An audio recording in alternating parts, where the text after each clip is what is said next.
What was that model you were just telling me about? FATE, F-A-T-E. The FATE model. Yeah, Okay. focus, authority, tribe, and emotion.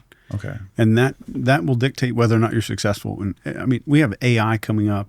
We've got economic stuff that's going on. But if you go back to BC years, this is what determined your ability to leverage this stuff, was what determined whether or not your business succeeded, whether or not you got elected in political offices. Mm-hmm. I don't think this AI will never replace having human skills. And there's a lot of people that want that. I think there's an obsession with scripts nowadays, like where they're like, what do you say exactly? Because there's even books, you go on Amazon, it's like exactly what to say. There's books that are titled this, like what to say when blah, blah, blah. Just for like normal everyday social encounters? Yeah. What to say. So I had so many clients that come to me because I'm anti-script, and then they get into my inner circle. I have this like a kind of an elite coaching group that we meet every week on Sunday, and they all secretly are like, hey man, so what's the script? So they still get it. They still have that like obsession with scripts, which I did for a decade or two, working with influence and trying to figure out how people are convinced to do things. And everybody focuses on, what do you say? What do you say? So here's the question that I would pose for any of those people that are wondering if I need some script for something. If I have let's say this is a flight checklist for a Boeing 737. Me pushing this over to you and you taking possession of it does not make you a pilot. Right. Let's say I have a perfect sales script that, let's say I spent $10 million developing the most amazing sales script that's ever been invented for any company you can think of. And then I take that perfect sales script and I give it to somebody with social anxiety. They're not going to sell. It has almost nothing to do with the words that you're saying. And that's a mistake. I train sales teams all around the world. Yeah, it's bottom up. You can't do it top down. You can't just you can't just look at the manual and read the. It has to come from experience, right? Yeah. So what they'll do is, and this isn't just sales teams. This is psychology research does this, and if you look at behavioral research does this. Sales teams will do the exact same thing. Who's the top salesperson? What do they say? Let's write down what they said and give it to Timmy over here. And then Timmy's like, hey, I'm going to read the same script that John has, because John's the top sales guy. None of them realizing that person has the ability to generate focus better. They have more authority, which is that confidence, discipline, leadership, gratitude, and enjoyment. Those 5 things. That's what makes the sale happen. That authority is what makes people change their mind on stuff. There are great words to say, and it's amazing to have those good words, but they don't do much without the authority. The flight checklist is helpful. A passenger might be able to land that plane, but it's a lot better and more effective when you have the skills that are behind it, that authority. Yeah, that makes sense. That makes a lot of sense. And what kind of group do you like, these people that are in this group? Because there's another thing too, there's that, right? There's the idea of, or there's the practice of wanting to manipulate behaviors and get people to change their behaviors. But like, there's something behind that. Like, what kind of person is hyper obsessed with wanting to change people and manipulate people, unless there's some sort of government operative or salesperson?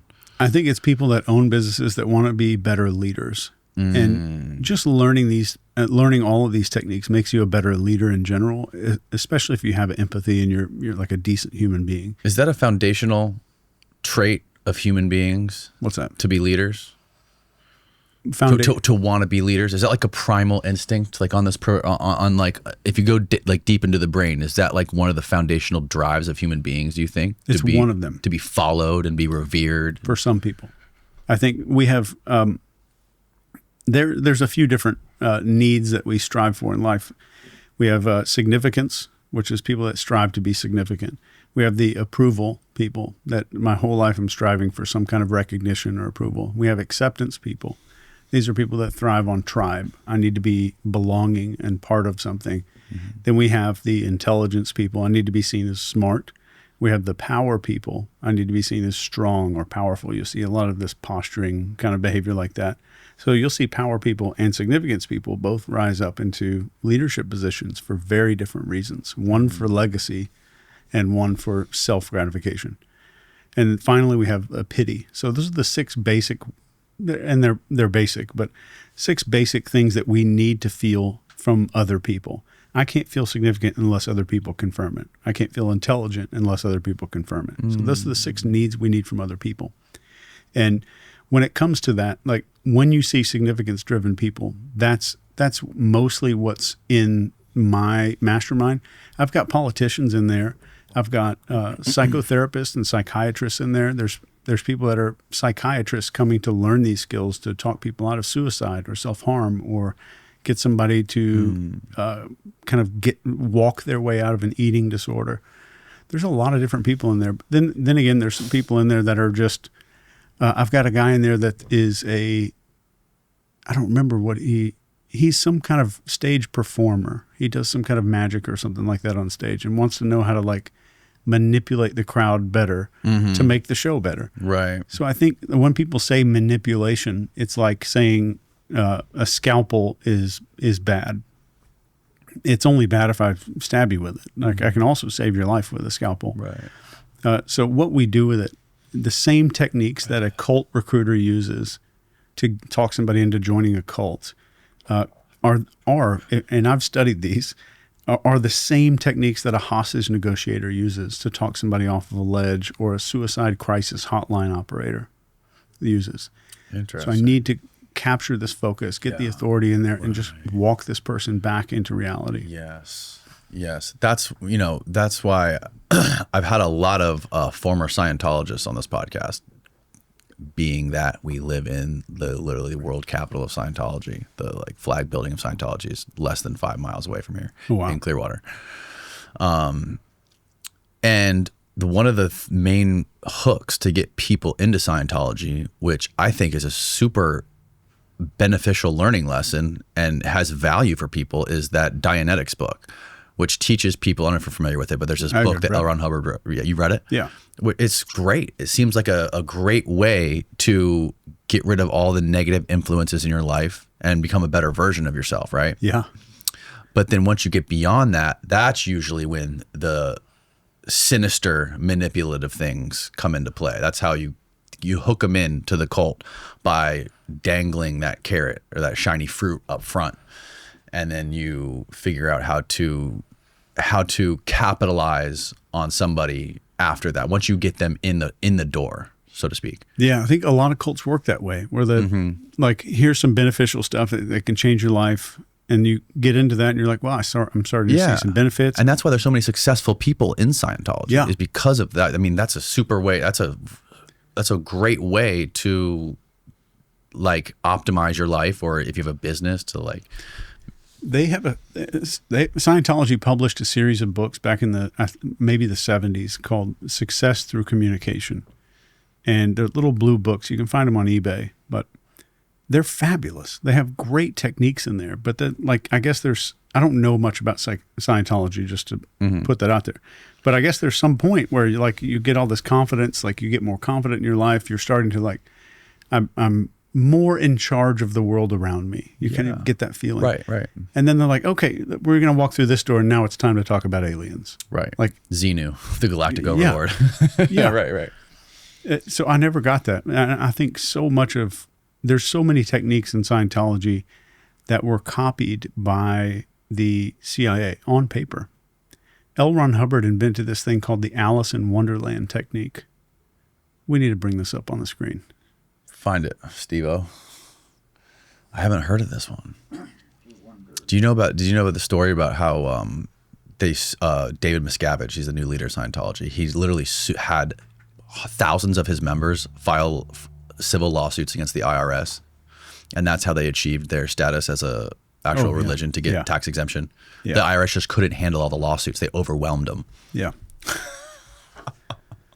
All right, what do we got here? Okay, which one of these are we looking at? Yeah, TR4. The coach, okay, TR4, Dear Alice. The student reads several lines from Alice in Wonderland to the coach as if they are saying them as if they are saying them themselves. The coach then acknowledges or flunks the student based on how clearly they communicated the line. Yeah. Other training routines in Psychology include independent book study, cooperative activities. Okay. Hubbard's writings emphasize that auditing subjects are machines to be manipulated rather than autonomous people. So the line, go right down to that Reddit thing. Why Alice in Wonder? Why else? Okay. So that. You don't have to read the article, but essentially what L. Ron Hubbard does is have people read out of this book of Alice in Wonderland. The verbiage is very confusing. And L. Ron Hubbard openly wrote about this in his work. And I'll give you all of my research on it. And then the CIA, without even attributing anything to him, copied it almost word for word in an interrogation manual. And I have that PDF too. Oh, really? Oh, yeah. And then the grandfather of hypnotherapy, Milton Erickson, started writing about it. So being able to speak confusing phrases helps you to be more persuasive. They discovered this in the 50s and 60s that if I can confuse your brain acts as though someone it's somebody that's falling. So if you can imagine when you're falling, your limbs are flailing all over the place, and the first solid object that they come into contact with, it's going to like grab around it no matter what, even if it's a thorn bush or something. Okay. Right? So anything that's solid in that moment of confusion is going to get grabbed onto. So the brain corollary to this is if a person's confused, the first logical piece of information they hear after being confused will be automatically accepted or more automatically accepted without being screened or scrutinized by the brain.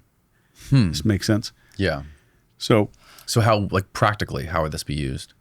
If you spoke a confusing phrase very confidently and then told somebody to just completely open up right afterward, you're gonna lower a whole lot of defenses for any technique you want to use afterward. Mm-hmm. So that's a basic way to say that. So an example would be, and you know that this is a confusing statement, but if we're in a conversation and I'm speaking in a really confident way, and I said something like, how different would it be if the same thing started looking now like it wouldn't change if nothing else really did? And you could just get completely open. So getting good at those statements, and the one that I just said out loud is very effective. And you can try this out. I've had people that are in my coaching group use this on stage in large groups of people. And I think some of them have used it to do an upsell before. But you can tie a logical thought at the end of a confusion statement, and getting people good at being confusing is good to make them more powerful communicators. But the auditor, I think, is what they call the person that reads things to the subject across the table, is using those confusing statements and inserting those things afterward. And it's in the textbook it's more of a pamphlet of success through communication.